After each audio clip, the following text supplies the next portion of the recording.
Well, Max, two big wins to kind of earn your way back here, man. Not asking for any gifts, but making your way back here. What's the feel like? Kind of putting in that work and getting back to the spot.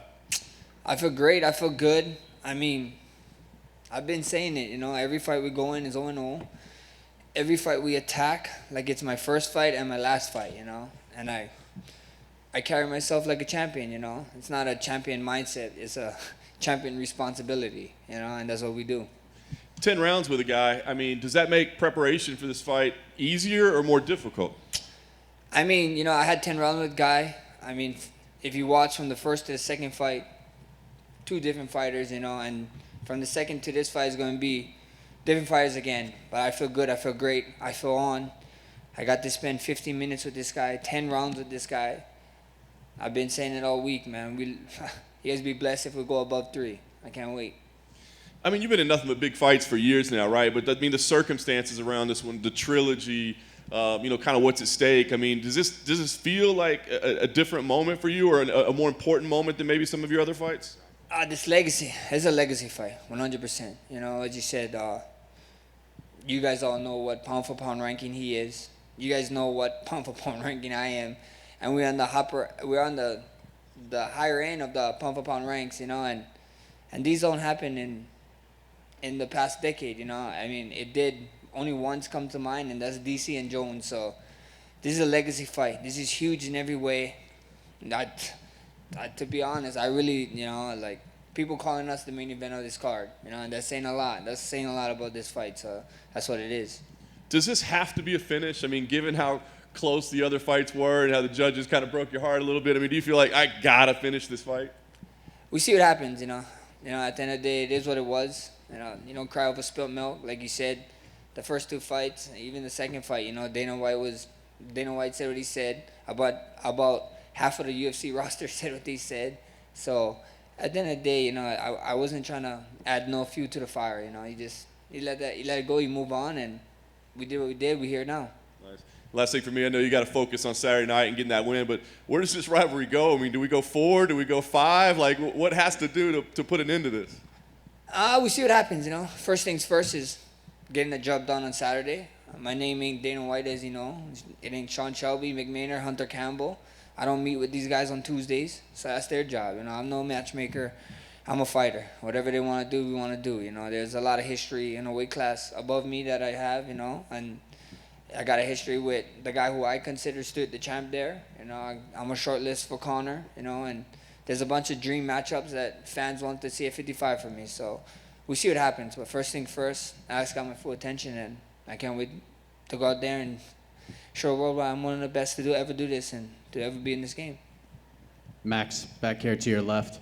There's been a lot of talk about fire, like Khabib Nurmagomedov saying he thinks Volkanovski has more fire than you heading into that. Yeah. What do you think he means by that? Because you seem pretty fired up right now, and you've certainly shown a lot of fire in your last 2 performances. I mean, what I think Khabib means, I think Alex should be happy. He got a fan watching his cooking shows. That's probably the fire he's talking about, So at the end of the day, I'm playing video games, so I guess you can't really see the fire. I mean, I scream when my guys and my teammates screw up or when I screw up, and that's pretty fire to me. But Khabib actually probably sees literally fire on the grill that Alex is using to cook, so that's probably where it got from. Personally, I feel that your second fight with Alex is one of the most criminally underrated fights of all time. Just what you were able to learn from the first fight, what he was able to learn from the first fight, and vice versa. I know you like to separate yourself from the sport a little bit, but have you gone back recently and watched that second fight? And if so, what stands out to you about it? Not recently, but I did watch it. I sat with my team and we watched it together, and we just broke down. It was 2 different guys, and you saw 2 guys in there grow from the first fight, and then you saw 2 guys in there grow during the fight, which is pretty good. When you're at this level, at this high level, that's what you got to do to separate yourself from the pack. Last thing for me, and this might be the most important question of all, where are we at with the floral shorts? Are we making any headway on that? With the floor shorts, I checked in yesterday. I didn't have no floor shorts, but don't worry, guys. I got all you guys. ShopMaxHolloway.com. We have our own floor shorts that we dropped. I better see all you guys in them. Max, just a couple here. Keep my hand nice and high. You're a very relaxed person, but going into that Calvin Kattar fight, you were literally yelling at not just him, but everyone cage side that you were the best boxer. It was a different kind of energy I felt than like the Brian Ortega fight where you put up his gloves and teach him how to box. How much emotion were you carrying into that fight from the second Volkanovski fight? None, zero. Okay. I mean, all that emotion was from that fight.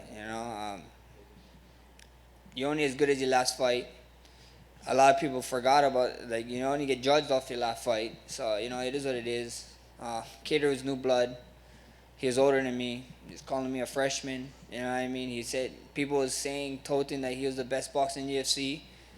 And there's level to this game, and I wanted to show it, and I went out there and I did.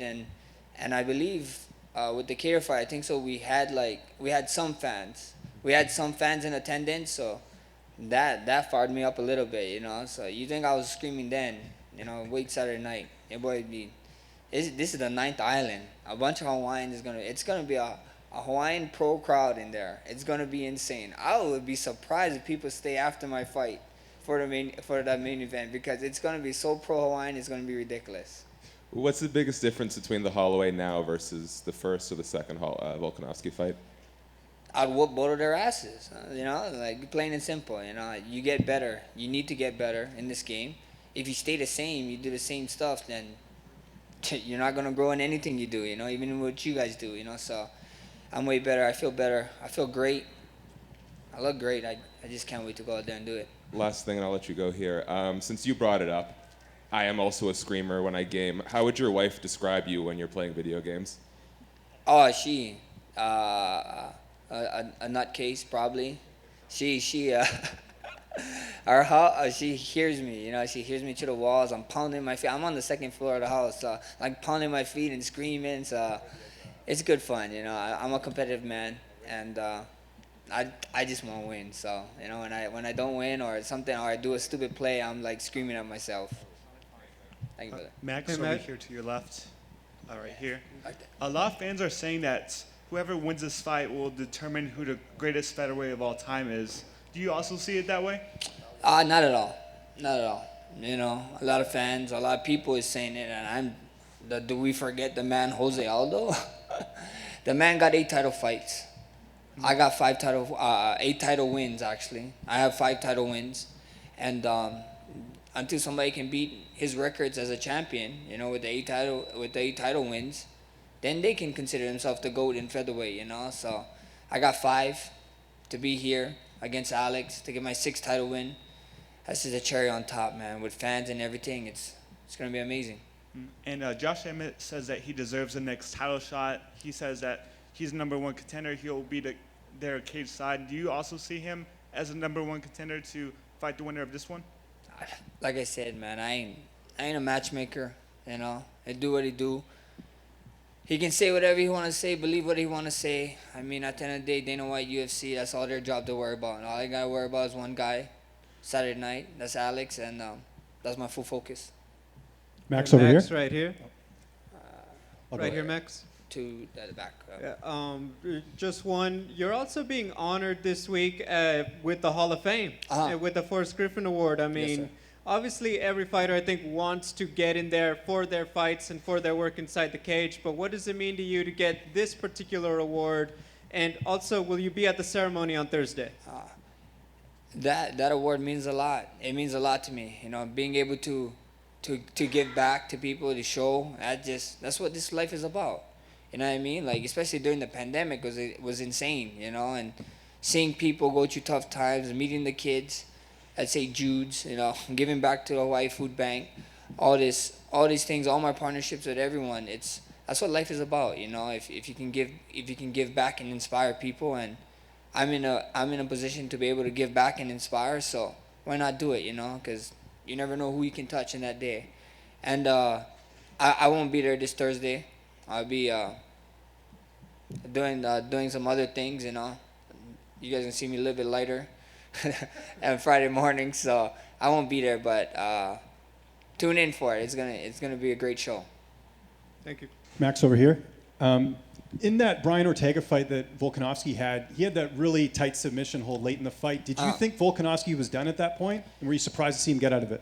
I mean, I didn't watch it live. I saw the highlights, I saw the tape, and looked pretty deep, looked pretty tight, and I mean, that's just a champion mentality, you know, champion mentality, and you know, kudos to him, you know. So it looked pretty cool. And speaking of Ortega, he's fighting in a few weeks against Yair Rodriguez. You fought both fighters. Who do you favor in that fight? How do you think that fight plays out? I always see what happens. Yair's a dog, man. A lot of people sleep on Yair. Yeah, he's really good. He's really good at mixing up and figuring things out. So, I mean, you look at my last fight with him. Was one of the a great fight actually, and not only our division and all of the UFC, I think. So, I think he's an amazing fighter. I think Brian is amazing. I think it'd be an action-packed fight, and made a better man win. And someone you almost fought, Khabib Nurmagomedov, is going into the Hall of Fame. Where do you rank him on the greatest of all time list from your perspective? Because obviously he never lost, but maybe didn't have the title defenses as some of the other names.